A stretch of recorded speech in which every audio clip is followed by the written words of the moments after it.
The following compilation features unsettling and spine-chilling tales sourced from Reddit's horror communities. Reader discretion is strongly advised.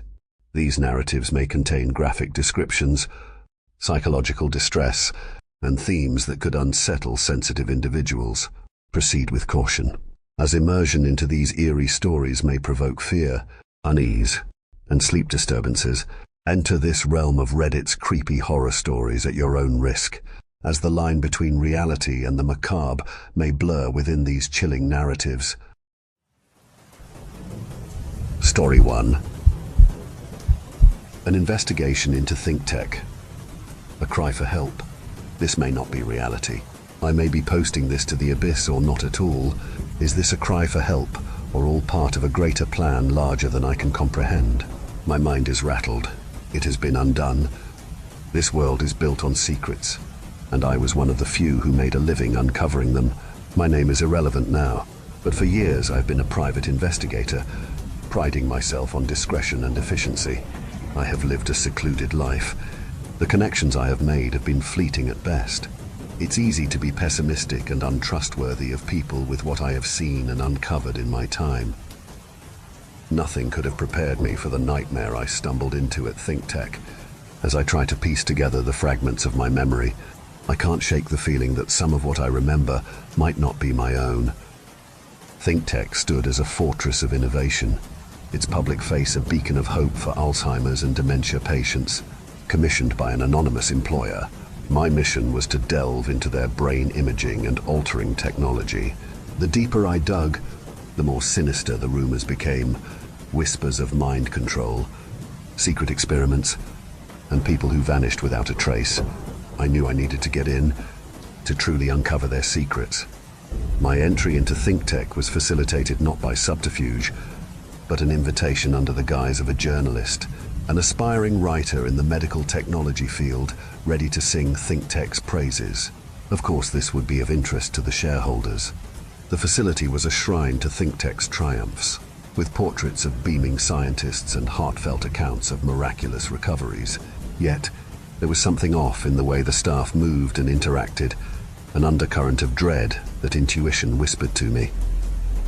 The hallways didn't evoke a feeling of positivity or optimism from patients being treated, just a feeling that this was all a mere plastic facade ready to be torn down, exposing the hidden truths.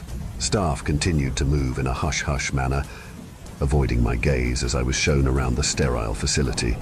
In my research, Dr. Emily Carter emerged as a person of interest, a neuroscientist celebrated for her breakthroughs, yet enshrouded in mystery. No backstory, no origin, as if she appeared out of thin air. It took some digging, but I discovered she was deeply involved in classified projects. I knew I needed to talk to her, try and get her to reveal things not known. As I was being shown around the facility, I was introduced to a few of the scientists working on the many projects under ThinkTech's umbrella. Amongst them, Dr. Emily Carter. For such a decorated scientist, she was very quiet and subdued. She was successfully avoiding my not-so-subtle gaze, and my attempts to grab her attention were proving futile. Pulling myself away from the obviously meticulously planned PR spiel of the numerous scientists, I walked towards Dr. Carter. Before I could get a word out, her eyes darted to the corners of the room, pointing out the multitude of cameras following everyone's every move. It was clear that I wouldn't be able to get any information out of her here. I extended a handshake and smiled. She reciprocated the action. With a bead of sweat appearing in her forehead, she uttered the words, "Hillside View," after which she turned and left. I was taken aback at first, caught off guard, confused. When I started to ponder on the words "Hillside View," I was reminded of a case of mine from many years ago, of an insurance scam gone wrong. A hotel was burnt down with families stuck inside. The owner of the hotel couldn't afford to keep the hotel in good condition, its floors warped and twisted, hallways in various states of disrepair. He burnt it down to get a new start, one that never came. All that is left of the Hillside View Hotel is a charred mass of wood and bricks. The doorway to the lobby still stands, almost in defiance of what the owner chose to do. What could Dr. Carter possibly have meant by this? Was it linked to ThinkTech? Was it a warning? Could it possibly be an opportunity to meet? Hoping it was the latter, I knew I needed to pay the Hillside View Hotel a visit. I pulled up to the hotel in my car. It appeared dark, a black mass imposing against the already night sky. I sat in my car wondering why I was here. How did Dr. Carter know this place was linked to me? How was she able to see through my journalist identity? Before I could comprehend what was happening, a shrouded figure opened my car's back door, sat down and closed the door behind them. I didn't dare look back, not wanting to catch a bullet to the head. I waited. I waited for the figure to speak, to shed some light on my current situation. I waited. Looking in the rear view, I caught a glimpse of their silhouette, appearing almost familiar but shrouded in darkness. "You don't know what you're getting into," she whispered. "You don't know how far this goes. You might not come back," a tremble in her voice. Extending out of the dark, a hand appeared, holding out a key card and an address. It appeared glinting in the moonlight, a gateway to the next chapter. I took the items and inspected them. Before I could say anything, the figure was gone, fleeing into the night. I debated on what my next move should be, pondering my safety. However, my drive to seek out the unknown forever pulls me deeper into the darkness. Following the address, it brought me to some woods on the outskirts of the city, illuminated only by the glow of the night sky. I gripped the steering wheel tightly, guiding my car deeper into the dense woods. Not knowing what lied ahead, the trees loomed like sentinels, their gnarled branches intertwining above to form a claustrophobic canopy that blotted out what little light there was. The air grew heavier, and the forest seemed to swallow the gravel road, each turn leading me further from the world I knew. The address scribbled on a piece of paper sat on the passenger seat. A cryptic beacon given to me by a shrouded figure outside a part of my career from many years ago. I couldn't shake the feeling that I was driving into a trap, the sinister atmosphere mirroring a dark chapter from my past. Years ago, I had navigated through a different kind of darkness. I spiraled into a void where the days blurred together in a haze of grief and self-destruction. I repressed the source of this pain to allow me to keep going, to allow me to uncover the treachery of the world as repentance for my previous lack of action. The suffocating forest now felt like an echo of those days, each tree a reminder of the walls I had built around myself. I feel now a familiar sense of dread, an abyss threatening to engulf me. The memories of sleepless nights and relentless self-reproach surged back with every mile, intertwining with the present danger. Yet, just as I clawed his way out of that personal hell, I knew I had to confront whatever lay ahead, hoping this journey into the shadows would bring me one step closer to salvation. As I emerged into the forest clearing, the sight before me was nothing short of surreal. In the midst of the dense, wild underbrush and towering trees, a solitary door stood erect, untouched by time or nature. The clearing itself was unnaturally circular, the surrounding trees bending away as if repelled by some unseen force emanating from the door. There were small walls either side, indication of a staircase being just beyond the door, its surface polished and pristine, unnaturally so. The door's presence was profoundly eerie, a stark contrast to the raw, untamed forest. It stood as an anomaly, an element so out of place that it twisted the fabric of reality around it. A cold breeze whispered through the clearing, rustling leaves and carrying with it a faint, almost inaudible hum that set me on edge. The door's handle gleamed, seemingly inviting, yet menacing. I felt a chill creep up my spine, as if the very air around him held its breath, waiting for him to make a move, watching. Every instinct screamed at me to turn back, but an inexplicable pull drew me closer, compelling me to face whatever mystery lay beyond the uncanny threshold. Inside the door was a long, narrow staircase descending deep into the darkness, an unsettling invitation into ThinkTech's inner sanctum. The contrast was jarring. One moment I was surrounded by the organic, chaotic life of the forest, and the next, I was staring into a passage that seemed to defy the natural order. The staircase was made of cold steel, each step sharp and perfect, almost as if I was the first person to ever come across this place. Bright, shimmering lights lined the walls at precise intervals, casting ghostly shadows that danced in the periphery of my vision. The air that wafted up from below was damp and musty, carrying the scent of earth and something else, something metallic and unsettling. With each step I took, the walls seemed to close in tighter, the oppressive silence broken only by the echo of my footsteps. The narrowness of the staircase amplified my unease, making me feel as though I was descending into the bowels of the earth, towards an unseen presence, a malevolent force waiting at the end of my journey. Yet I continued downward, each step a reluctant but necessary advance into the unknown. Finally reaching the bottom of the stairwell, I was enveloped by a silence so profound it felt suffocating, each breath a struggle against the oppressive stillness. Turning back around to look up at the staircase I had just descended, the world felt impossibly far away. In contrast to the staircase, this room was not well lit, lit up only by the glow of the staircase. Shadows pressed in from all sides, thick and impenetrable, as if the darkness itself were alive, conspiring to swallow me whole. I moved forward cautiously, my footsteps echoing in the eerie void, until I stumbled upon a gallery that sent a chill through my bones. Lining the walls were photographs of missing persons, faces frozen in time, eyes wide with terror and desperation. It was immediately clear that these were captives, not volunteers. The name Project Mind's Eye was scrawled ominously across a large, decrepit sign hanging crookedly on the wall. My stomach churned as I realized the true horror of this place. Project Mind's Eye was not merely for observation, but for control.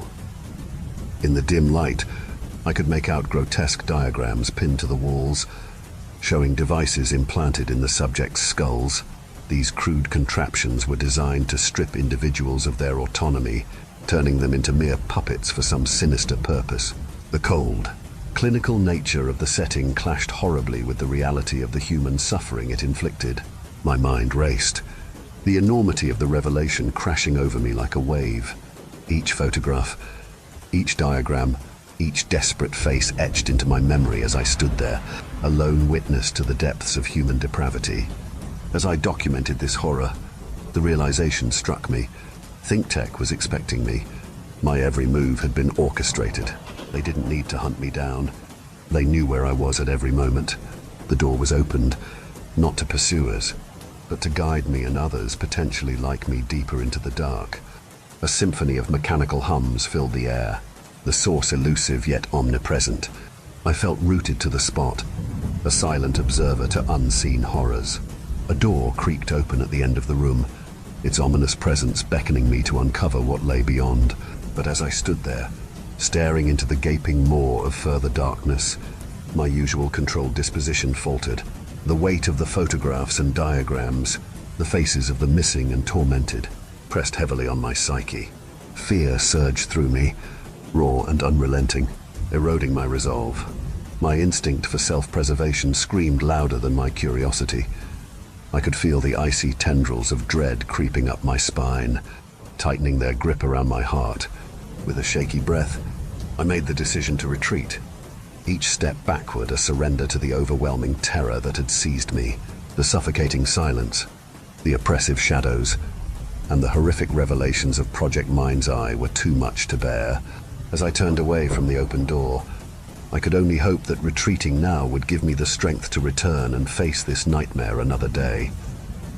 My escape was a calculated retreat, not a desperate flight. For days, I didn't leave my apartment trying to piece together what I had witnessed. What was their plan? How far had they spread?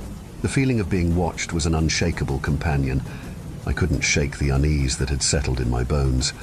The shadows outside seemed to thicken and become larger with every night that passed, taking on a life of their own. From my window, I noticed them lurking on the streets below, their indistinct forms blending seamlessly with the darkness. They stood still, their presence ominous and foreboding, as if they were waiting for the right moment to strike. I pulled the curtains, hoping to shut out the unnerving sight, but the sense of being watched persisted. Moving through my apartment, I could almost feel these shadowy figures within the complex itself, lingering just beyond my door in the hallways, their vague silhouettes flickering in the dim light. Every creak and rustle seemed amplified. My senses on high alert as paranoia gnawed at me. The walls of my sanctuary felt increasingly thin, unable to keep out the creeping dread that these figures brought with them. It was clear that whatever dark forces I had encountered in the forest had followed me home, and there was no escaping their watchful eyes. These shadowy figures affirmed ThinkTech's awareness of my investigation.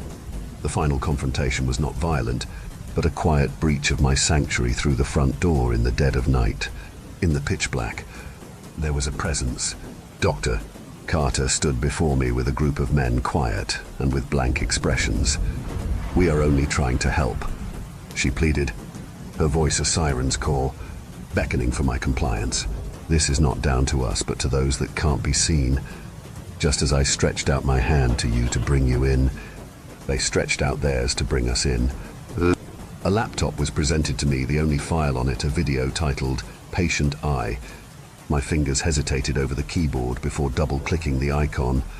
The footage, grainy and unfocused, showed a woman strapped to a chair, electrodes attached to her head. The room was dimly lit, but had a sense of familiarity to it, evoking a feeling I had a few nights before. Had this been what lay beyond the door that I turned away from? The video played, revealing the woman's face wide with terror, her body convulsing as she struggled against the restraints. Her screams echoed through the speakers, piercing and desperate. "Where am I? Who are you?" Her pleas remained unanswered. A scientist stepped towards the center of the room. "The time is 1900 hours on the 10th of March 2004. We are here with Patient I, Emily. Emily has struggled through the foster system due to her mental health. Emily has displayed signs of childhood dementia. She has trouble concentrating, understanding, learning and communicating, frequent personality changes, severely disturbed sleep and behavioral issues such as hyperactivity. She is the perfect test subject to test out our new treatment." From this video, it was clear ThinkTech was providing this treatment without proper permission or authority. Pursuing progress, no matter the cost. The video continues with the scientist explaining the procedure. "Our treatment seeks to implant a device into the patient's brain. We will be stimulating it after insertion with an electronic pulse provided by the electrodes around the patient's head. This will activate said device to act as a bridge between various sections of the brain, allowing information to be stored and transferred on demand. A second brain, if you will. Dementia patients will no longer have to rely on the fragility of their own organic structures. The device will pick up every impulse sent through it." "What do you want with me?" the child screamed, holding back tears, the chilling intensity of her voice sending shivers up my spine. I could see the raw fear etched into her features, her gaze darting around the room as if trying to escape the horrors of the reality she was in. A new figure stepped into the frame, a much older man. His expression was one of cold, clinical detachment, a stark contrast to the girl's frantic terror. He glanced at the monitors, then at his team, his voice calm and commanding. "Initiate the sequence," he ordered. Not one person flinched or stalled for even a moment, beginning the sequence in synchronous harmony, like drones, no sign of unease or uncertainty that they might not be right. The girl's screams intensified for a moment, then morphed into a monotonous drone, her eyes glazing over. She fell silent. Even from the video, the silence in the room was palpable. It was as if time had stopped, everyone waiting for the child to speak and show signs of life. "I'm not alone in here anymore, am I?" Her voice, now void of emotion, repeated the haunting refrain like a broken record. The room around her seemed to pulse with a dark energy, the shadows on the grainy footage appearing to shift and writhe as if alive. The older man watched impassively, taking notes as the girl's words grew increasingly disjointed, her mind fracturing under the relentless pressure. "They are in my head. They control me. They are telling me things. They want more." The camera zoomed in on her face, capturing every twitch and spasm, every flicker of madness that crossed her eyes. Her transformation from a terrified human to a hollow shell was recorded in excruciating detail. The video ended abruptly, the screen going black, leaving me in a silence that felt louder than the screams. My heart pounded in my chest, and a cold sweat clung to my skin. The shadows in my apartment seemed to stretch and lengthen, the memory of the girl's tortured cries echoing in my mind. Who are they? What did she mean by, "I'm not alone in here anymore, am I?" All these questions raced through my mind. I briefly forgot I was in my room surrounded by ThinkTech's personnel. Then it clicked. The child, Emily, Doctor. Carter watched as the realization came to my face. Too stunned to speak, Doctor, Carter filled the air not with her quiet and frightened voice that she had presented previously, but one similar to the cold and clinical nature of the older man in the video. "I wouldn't be where I am today without them. They made me who I am. You only need to let them in." In that moment, be it clarity or madness, I grasped ThinkTech's true horror. They had not merely unlocked minds, they had opened doors to realms unfathomable, and within those depths lurked unseen powers. I was left with the question of how much of Emily is truly left. Is her body merely acting as a conduit for whatever them is, or is she still in there, with no control of the wheel, witnessing whatever horrors she has been made to watch in the last 20 years? I was told what to do, how to fix people, rid people of their pain, bring people's loved ones back from the brink. Can't you see that? I know what happened to you. Don't you want rid of those memories? The pain? Doctor, Carter beckoned to me. The horror of ThinkTech's true intentions began to hit me. The anonymous company that had hired me was ThinkTech itself. They sought out reclusive individuals like myself, those who had been through hardship, knowing no one would come looking when we vanished or changed beyond recognition. I was just a pawn in a game repeated many times before. ThinkTech slowly amassing an army of meat puppets. Do ThinkTech even know what they are doing, or have they collectively lost control? Being controlled by an invisible entity or entities? The shadows in my room began to get longer and darker, enveloping all that is around me. A sudden dizziness washed over me, and I stumbled backward, feeling as though the ground had shifted beneath my feet. When I regained my bearings, I found myself sitting alone in the very same dimly lit room from the tape. I was disoriented and afraid. The same metallic smell and hum was present from before. I knew there was no point screaming out for help. I was truly alone. No one could possibly help me. I began to feel a tingling sensation in the back of my head. It was as if I could feel another presence in my mind, a sinister consciousness lurking just beyond the edges of my awareness. At first, it was just whispers, faint echoes that seemed to emanate from the depths of my own thoughts. But as I struggled to make sense of the situation, the whispers grew louder, more insistent, until they became a cacophony of voices, each one vying for control. I could feel them rifling through my memories, rewriting them, twisting them into something unrecognizable. Panic surged within me as I realized that I was no longer alone inside my own head. I tried to fight back, to assert my own will, but it was like trying to hold back a tidal wave with my bare hands. The presence in my mind was relentless, a puppeteer pulling at the strings of my consciousness with chilling precision. Every thought, every action was no longer my own. It was dictated by the unseen force that now held sway over me. I watched in horror as my body attempted to move of its own accord, like a marionette on strings, carrying out commands that I couldn't even comprehend. It was as if I were a prisoner in my own mind, forced to witness the unfolding nightmare from behind a veil of helplessness. And as the realization sank in that I was no longer in control, that I was nothing more than a vessel for this malevolent force, I knew that there was no escape. I was trapped, bound to this entity that now inhabited my mind. What was its goal?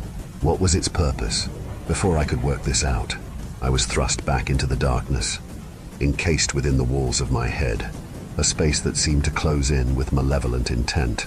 An infinite darkness. I was faced with the ultimate violation, not of home or privacy, but of self. In this new reality where consciousness could be commandeered, the terror lay in discerning what remained truly mine. Dr. Carter's voice, so cold and detached, echoed in my mind. I was told what to do, how to fix people, rid people of their pain. How many people are not who they seem? How many people have been changed? Think tech are creating conduits for something beyond our comprehension to peer through, no longer watching us but taking control. I awoke in my apartment, sat at my desk. I knew I had to expose them, to warn the world. But as I sat in my dimly lit study, paranoia wrapped around me like a vice. Every shadow seemed to hide a pair of watching eyes. Every sound a whisper of something unseen. My own thoughts no longer felt like my own. In the end, it wasn't the fear of what think tech could do to my body that paralyzed me. It was the knowledge that they had already claimed my mind.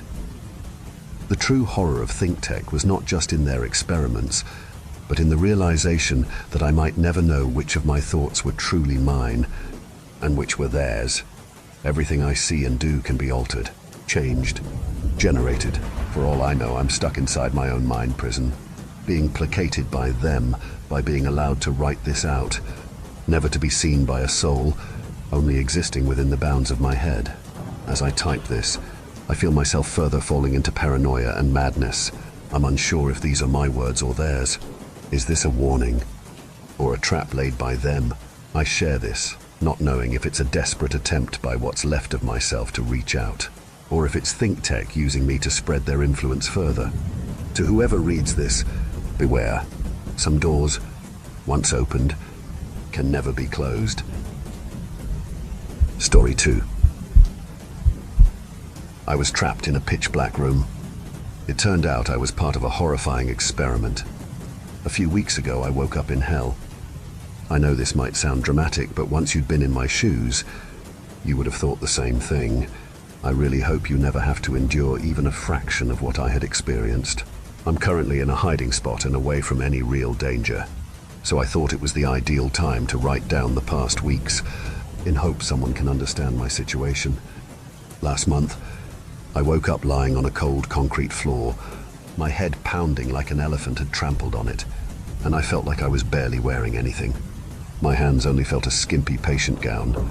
It smelled horribly of excrement, which someone had tried to conceal with disinfectant instead of washing the gown thoroughly. I sat up and screamed in panic as everything went black. I really thought I was blind at that moment until my vision cleared and I could see a bright crack under the door. I was in a room with no lights. I leaned over the gap and tried to see anything that would tell me where I was. Because I had no idea how I got here, my memories went back to a time when I was sitting calmly in a diner, my girlfriend Flo and her little brother Benny across from me. That was all I knew. But wherever I was, I didn't belong here. Not a single soul deserved to be here. Through the gap, I could see a lit corridor surrounded by several dark doors. Mine was one of them. Had I been accidentally locked up in a prison or a mental institution? That couldn't be possible. In my whole life, I've only had several bouts of depression like any person in their 20s and frequent sleep problems. But I've never been the kind of person who bangs their head against walls or plucks out their hair in a manic episode. After spending the next 2 or 3 hours, I completely lost track of time, calling for help and exploring the empty room. I suddenly heard a voice coming from the other side of the room. It was a deep, male voice with a croaking aftertone. Screaming won't do you any good. Brother, it'll just ruin your vocal cords. Then everyone's gonna think you're a chain smoker. I couldn't believe my ears. My panic and despair dropped by half when I heard his voice. It was the first time since I woke up that I found some sense of normality in my terrible situation. "Who are you?" I said out loud, pressing my head against the wall, hoping he would answer and confirm that I wasn't imagining him. "I'm locked up here just like you." "Brother," I heard him smirk. "How long?" I asked. "Maybe a few days. It could be a few weeks or months. I bet even you don't know how long you've been here." How right he was. He seemed very confident and relaxed as he spoke, which made me think he had probably spent a long time here. "Do you know where we are?" "Definitely not the Radisson Blu. I think they're keeping us here for some sick experiment." I swallowed loudly when I heard the word experiments. I've read many books and seen many films where people were involuntarily or voluntarily put in situations where their psyche was put to the test. I think one of those works was about the Stanford prison experiment or something like that, but I knew it was based on true events. In any case, I shuddered at the thought that I could possibly be part of a human experiment. Given the conditions I had to spend time in, I suspected the worst. What kind of experiment could this be? I asked my neighbor. I don't know. They haven't done anything to me yet. At least I don't think so. I waited, spellbound. When I sleep, I often have nightmares about people in protective suits poking around on my body. It always feels so real and painful, but dreams are always real, right? And every time I wake up, I feel around my body and find nothing. I think I'm going crazy. Brother, but doesn't anyone come to feed us? You can't be here the whole time without eating or drinking anything. Only when I'm falling asleep. They put a tray in the room, right next to the crack in the door so I can see it. On the tray is always the same disgusting food. A dry piece of white bread, a spoonful of porridge and a piece of fruit, usually a couple of slices of pear that are really mushy, and a cup full of water. Then you always have to push the tray through the crack at the end.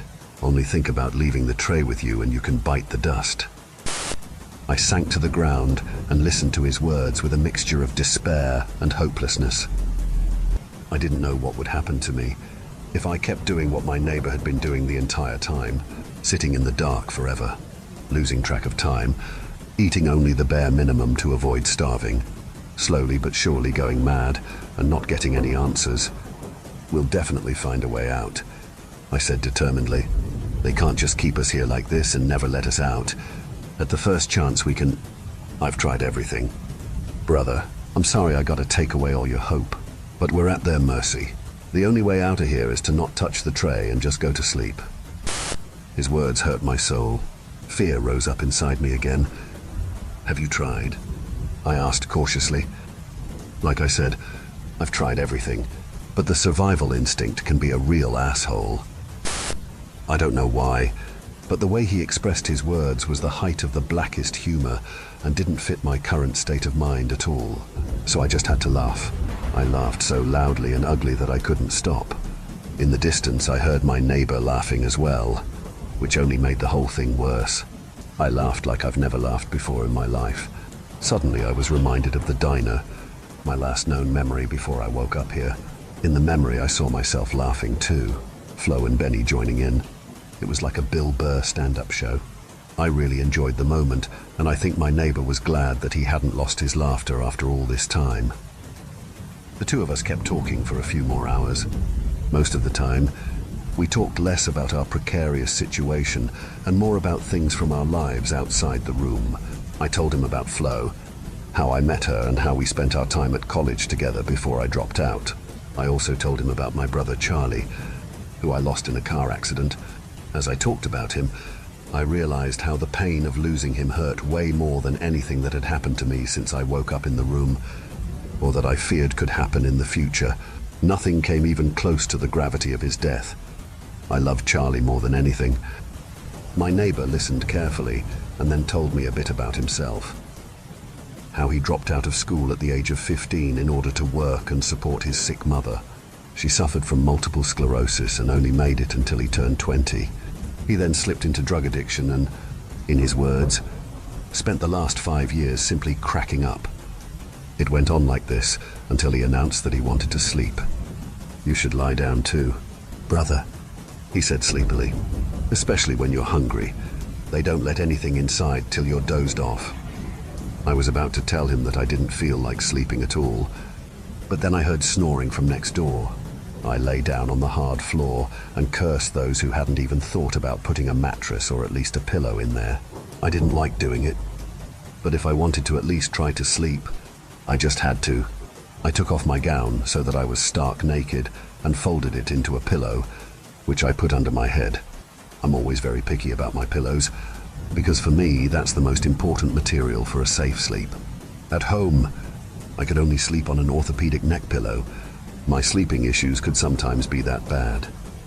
I lay on my back and stared at the ceiling, which could also be the wall, an endless darkness without any light or warmth. My neighbor appeared in front of me.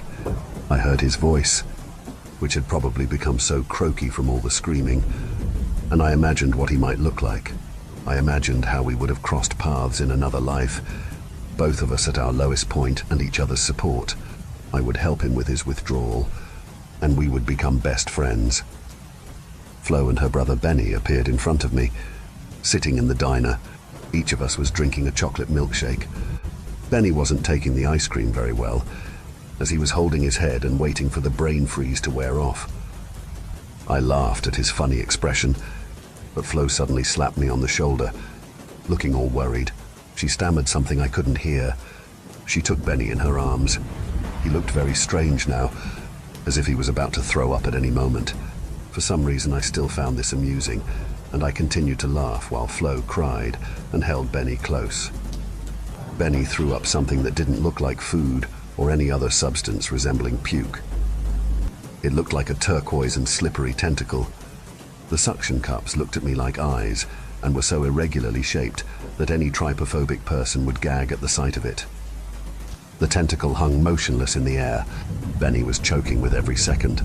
Flo was sobbing and her eyes were getting redder and redder. My vocal cords were still only emitting laughter. A fat waitress suddenly appeared next to me and, completely disregarding the circumstances, placed a tray in front of me. On it was a dry piece of white bread, the smallest pile of porridge, a banana full of brown spots that I hate, and a cup full of water. The diner's lights went out as quickly as they had appeared. Flo, Benny and the tentacle disappeared from my sight, and my laughter stopped. I was back in the dark room where I had woken up today, or yesterday, or the day before, with no memories. Only the room was no longer as pitch black as usual, but faded into a greyish light emanating from the side of the door. My eyes rolled towards the door, where a pair of arms wrapped in latex gloves held a tray in their hands and carefully placed it on the floor. As he leaned forward, I dimly recognized that he was wearing a decontamination suit. As I became more awake and my mind clearer, I found myself faced with a grave dilemma. If I simply stood up and lunged at him, I would have a chance to get out of this place. But if I remained in this position and gave the impression that I was asleep, the man in the suit would leave me here alone with the gross food, and I would have to hope for another attempt, if it ever came. As the man in the suit pushed the tray towards me, he looked at me and our eyes met, even though I was just staring into a gas mask with integrated eye protection. The man backed away and pulled out a walkie-talkie. I wasn't sure what he was saying because he was stammering so much, but it was obvious that he caught me awake. I looked at his legs and saw that he was shaking. He was scared. At that moment, I didn't care what he was so scared of, though I wanted to take advantage of every chance I had. I got up from the floor and slowly staggered towards him, making the most disturbing expression on my face. The man walked backwards until he reached the wall and was at my mercy. The grey light completely surrounded me now, and I felt like I could see colours for the first time in years. I grabbed the man by his suit and shoved him into the room. His whole body was trembling. I looked him up and down. "Give me your suit," I said, mock croaking. He didn't hesitate and took off his green overalls and gas mask, until in the end, there was only a lanky boy in his underwear. He looked barely older than 20. He was sweating all over, and I could see a small yellow puddle on his feet. Poor bastard. I put on the hazmat suit, the gas mask and his rubber boots. In the suit pockets, I found the key to the room. Before I closed the door behind the boy, I said, "You'll be out of here soon." I would have liked to take more care of him, but he wasn't the one who was trapped here. I first went past my neighbor's door and knocked quietly.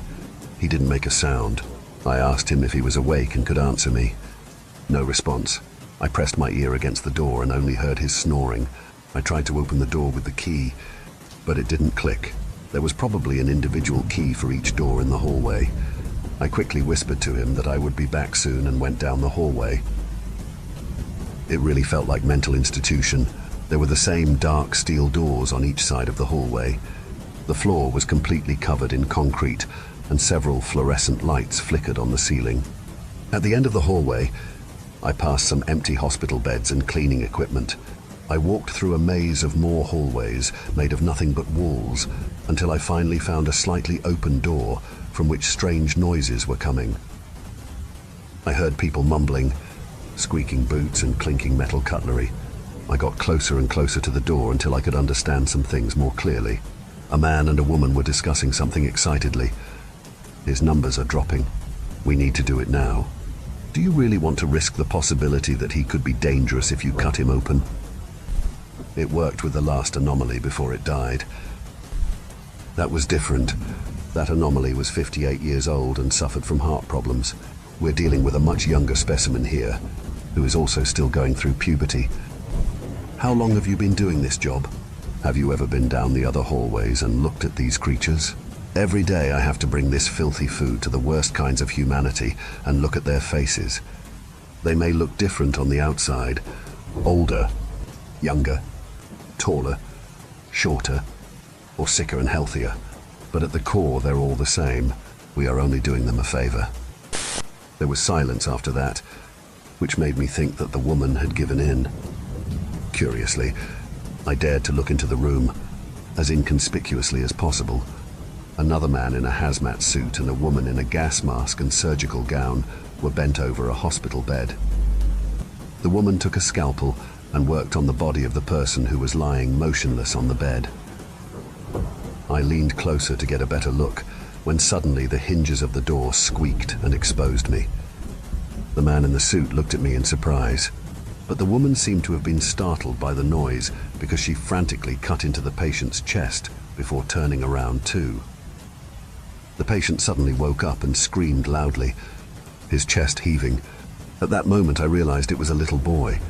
He had curly hair and green eyes and loved chocolate ice cream more than anything. It was Benny. The man in the suit acted quickly and pulled out a knife and approached Benny. I lunged at him and knocked it out of his hand. We struggled for a while, with him having the upper hand. He was very strong and punched me pretty hard, but I fought back as much as I could. I did everything to stop him from picking up that knife again.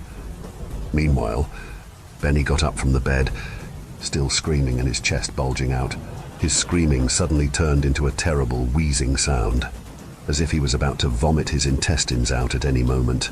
The woman in the surgical gown approached him cautiously, but before she could do anything, Benny knocked her out of the way with full force, leaving her lying motionless on the floor. I was still fighting with the man, but finally managed to grab him under the nose and push it up, causing him to release me from his handle in pain. I quickly ran to Benny, although I didn't know what to do. "Benny, it's me!" I shouted, hoping he would recognize me, but the sight of him told me that I was standing in front of something completely different from Benny. I would only recognize this creature in my worst dreams. Benny's wheezing got louder, and eventually gigantic, turquoise and slippery tentacles sprouted from his mouth, chest and eyes. I was frozen and didn't know how to feel. I knew that creature wasn't Benny. I knew I'd seen it in my dream. I knew it was real, and I knew it was my fault. Its suction cups stared at me again, uneven and disgusting. Before I knew it, it reached out and sucked itself onto me. The pressure was so strong that I felt like I was being sucked into a deep black hole, even blacker than the darkness it had to endure in the room. Story 3. Their eyes are changing. This all started about a week ago. Please hear me out. I need your help. I need help! Please don't write me off as crazy. I'm not. Just over a week ago, it was an average Sunday. I was talking to my girlfriend, Lucille, on our couch, watching TV, when I realized something was off. It was her eyes. Her eyes had never been green before. I always loved how her brown eyes complemented her chestnut hair and her fair skin, yet here she was with green eyes. When I noticed, I must have made a weird face because she stopped our chat about the show we had been watching and leaned in, almost close enough to feel her breath hit my face. She gave a small smirk and asked me, "Is everything all right? You look concerned." I closed my eyes, hoping it was some sort of visual illusion, and shook my head, and before I looked at her again, I responded swiftly, No, it's all right. It looked like your eyes were green instead of brown. It's weird, I just must have seen it wrong or something." When I finally looked up at her, she was turned away from me. I couldn't see what she was doing, but her hand was up by her face, and she had a soft chuckle before replying, "Well, obviously you must have seen wrong. We all know my eyes are brown, right? She chuckled a bit more and she looked back at me with brown eyes. But it all felt off. The rest of the night was normal, but that moment lingered in the back of my mind. Not that her eyes were green as much as how odd her response was. We watched a few more episodes of the show, with Lucille's head leaned on my shoulder, arm wrapped around the back of my neck, and hand extended onto my other shoulder before we went to bed. I guess I should have found it odd, but the whole rest of the night she did not let me leave her sight. It wasn't concerning to me at the time because she kept trying to keep a conversation going, but honestly, it is a bit weird when I go to take a leak and I feel her eyes pierce the back of my head. As we went to bed, I stared at the ceiling considering the events before eventually passing out. The next few days were just as ordinary as ever. God, I wish that was the case for every day of the past week and a half. But on Friday, another weird occurrence happened. It was right before we were leaving for our date. I'd placed my phone down next to her purse in the middle of the coffee table before I went to the bathroom quickly.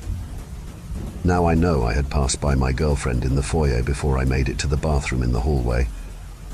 Now, I know this was not very gentlemanly, but I had peed with the door open, so I would have seen her pass by me, so I can confirm she didn't just walk there.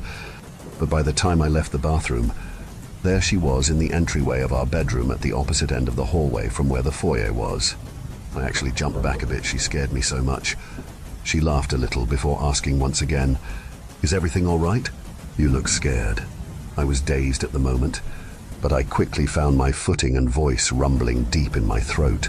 "Yeah, I might sound crazy, but you were just in the foyer."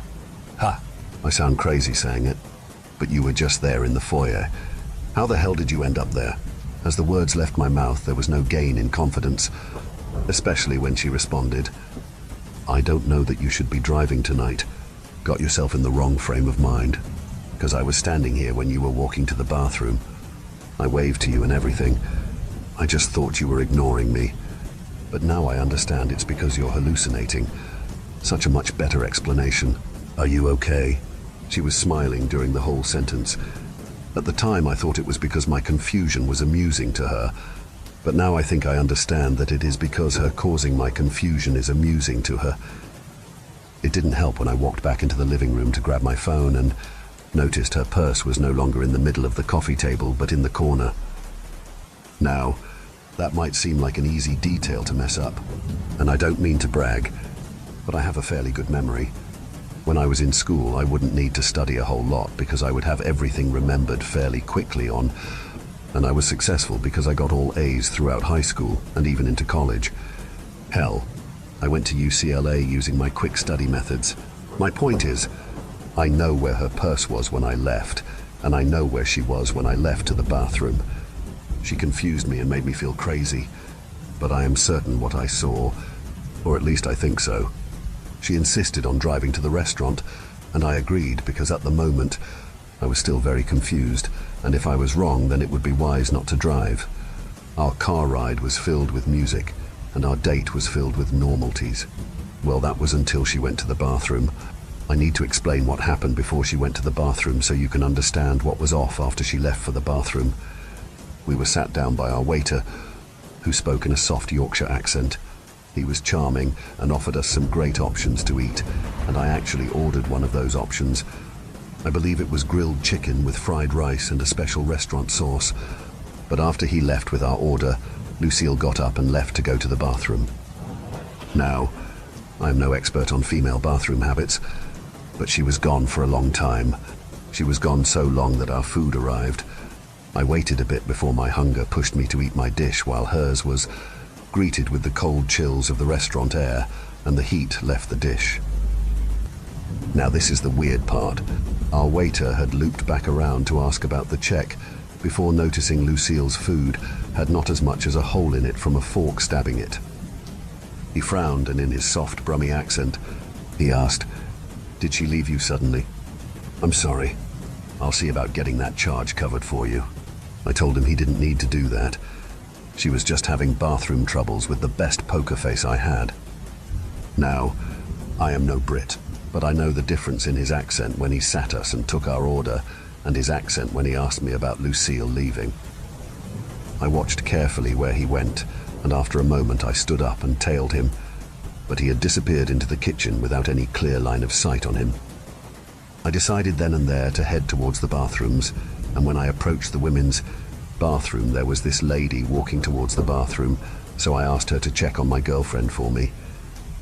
After a few moments, she walked back out, staring darts at my face, and rudely told me, "There is no woman in there. You must be confused.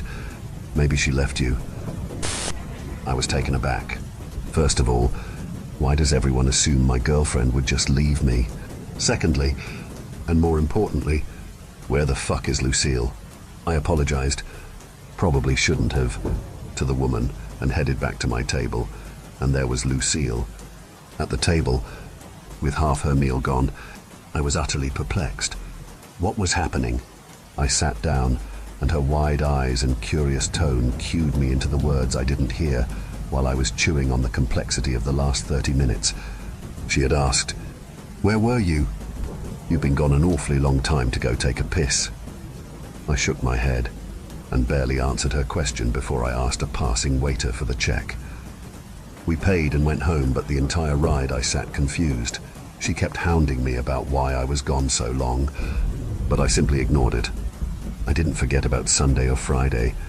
I'll call it TV night and restaurant night for simplicity's sake, because the next Monday was even worse. The dread I felt when I got to work and my boss suddenly had blonde hair instead of his deep black hair emptied my mind of past worries and filled it with the current one. I work in an office, so I didn't get to speak to my boss as he passed by, but I leaned over and asked my co-worker if she saw the boss's hair, and she just shrugged her shoulders and said, "He probably just dyed it." I paused for a moment before I leaned back towards my desk and continued working. That whole day I barely saw my boss yet. Everything in the office was so off, and what I heard on the news when I got home did not help either. I got home before Lucille and wanted to tune out the insane thoughts that were liquefying my brain. So I turned on the TV, and before I could change the channel, the news caught my full attention. The waiter from our Friday restaurant date was missing. The exact waiter. I felt time freeze around me as my senses dulled until the only thing that was real was my inner voice telling me to run. I wanted to get up and get away, but the spaghetti that had replaced my legs weren't very good at running. I never had felt so closed in, but I knew my girlfriend wasn't getting home for at least another hour. I took a few minutes to breathe, and then I got up and packed my stuff. I made such a mess and knocked over so many things in my rush that when I left my bedroom, I heard the items in the closet collapse and knock the door open, but I had no time to fix any mess. I packed 2 suitcases and wrote a note for my girlfriend, just in case she was still the woman I had fallen in love with. My note gave away zero information, just a clear note that was written in red Sharpie that read, "I need to get away for a few days. I'll be back later." I got in my car and drove an hour away to my mum's house. She lives secluded in the woods in a small neighborhood.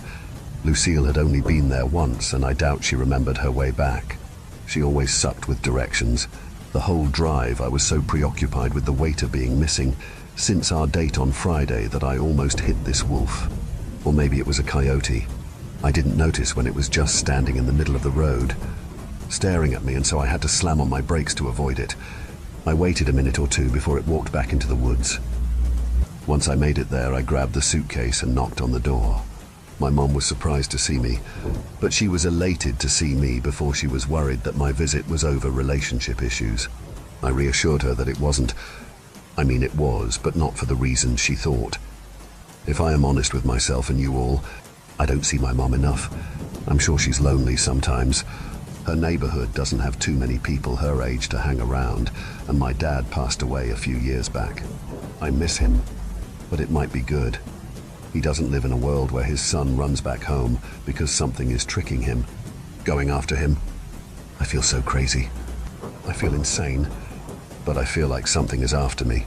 My waiter's shifting accent and disappearance, my girlfriend's behavior and eyes, and my boss's hair changing. Sorry for the rant, but it was relieving to see my mom.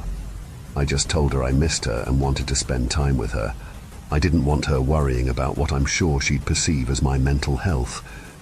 That whole night was so relaxing. I spent hours just talking to my mom and having fun. I felt relaxed for the first time since before I went on my date.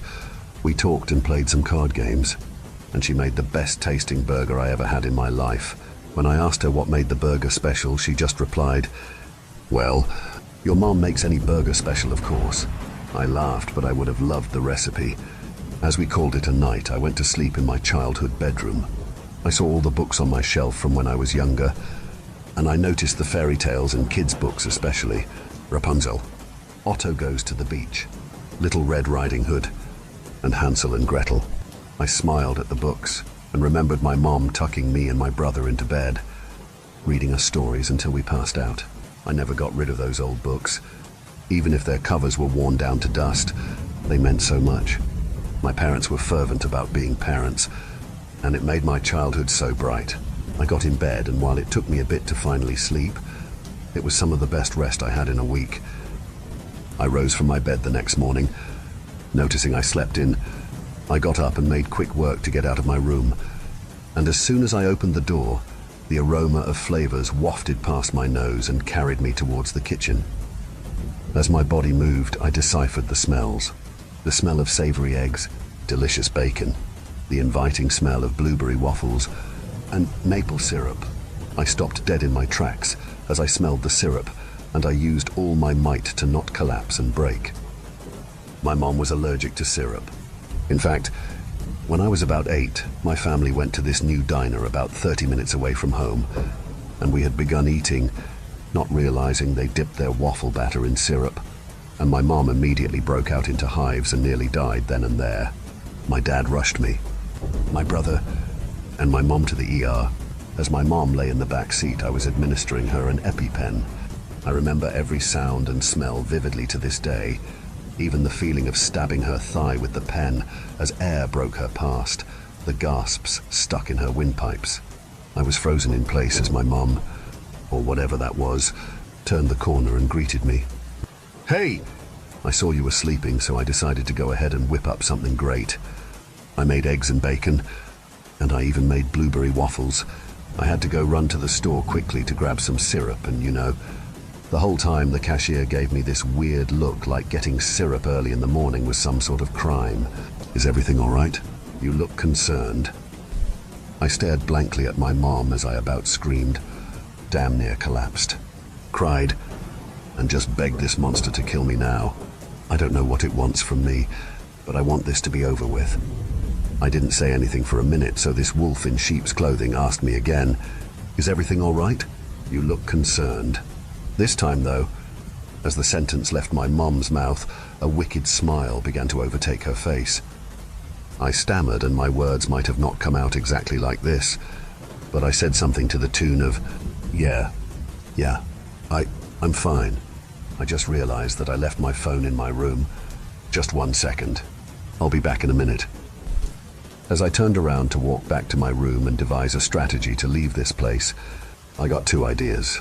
The first being to turn around and ask this shell of my mother, "Hey Mom, are you going to eat with me?" She turned back, smiled, and responded, "Oh, yes, of course. I can't wait to enjoy those waffles with you." Now, my mom usually had waffles, just without syrup, so I needed to press further. "Can't let that syrup you got go to waste, right? Make sure you stack the syrup on thick for my waffles." I shot back at her. "Well, of course. What's a waffle without butter and some delicious syrup?" she exclaimed. I walked back into my room, locked the door, pushed the bookshelf in front of it, and gathered my items. I wasn't taking both suitcases. I needed to leave quickly once I leapt out my bedroom window. I grabbed my phone, my wallet, and my keys, and made sure I had a semblance of self before I opened the window and darted out to my car. I gave this thing too much warning when I left last time, so this time I hopped in my car and drove off. Based on the fact I hadn't heard from my girlfriend from when I left, never saw the waiter and my girlfriend together after she went to the bathroom. I assume this thing only takes one body at a time, and I wanted to test this. Oddly enough, Lucille gets Tuesdays off, so she would be at home relaxing. That is if she is still alive and not taken over by some monster. Now, I also know that I probably shouldn't have brought my phone with me, but I don't think that is how I was tracked. I think I was followed by this thing. I put the pedal to the metal and raced back home, running red lights and possibly leaving some collisions behind me. But I didn't care, because if I beat this thing home and saw my girlfriend, I could know that as long as she stayed in my line of sight. She is safe, but if she's not there, then I need to run as quickly as possible. I pulled up to the driveway and raced up to my front door. I unlocked it and was welcomed by a house of silence. My gut began sinking like water in oil. I shut the door and called out for her, but got no response. I headed to our bedroom, and it was about as disheveled as when I ran. My heart beating out my chest, my head throbbing, shoulders tensing from stress.